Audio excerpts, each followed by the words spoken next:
Magandang tanghali po sa inyong lahat mga kaibigan ko dyan, Luzon, Visayas, in Mindanao. Okay, tignan natin yung pagpipinta sa ating kaibigan na si Joseph. Yung brother Joseph.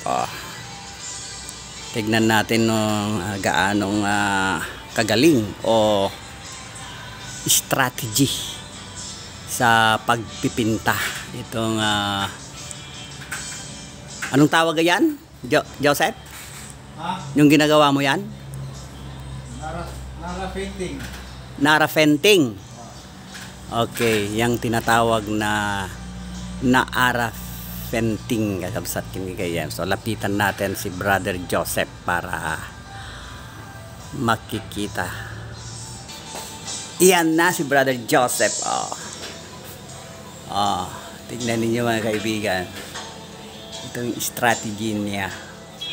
Technique. Yan ang technique. Magaling magpinta o painting kagabsat. Galing si brother Joseph. Diyan si kasama niya. Si brother Guapo. Anong shoutout mo ngayon, brother Joseph? Yung kagaya mong karpintero lang Shout out mga kaibigan.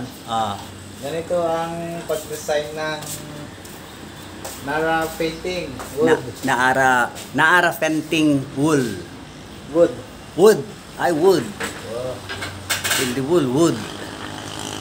Ay, mga gustong matuto ng ganito. Practice pa more. Practice lang para makatuto kayo mga kaibigan itong basic lang pagpipintan niya. Basic lang sabi niya. Yung mga kaibigan natin na hindi pa nakaranas ng ganito, talaga mahirapan talaga. May ibibinggas pa. Dalawang brush niyan, brother? Isa lang, brother. Isa lang. Isa lang. Pero dalawang pintor na papayad mo? Ano ba? Maganda yan tignan natin mga kaibigan itong ginawa nila. Ganda. Parang totoong naara.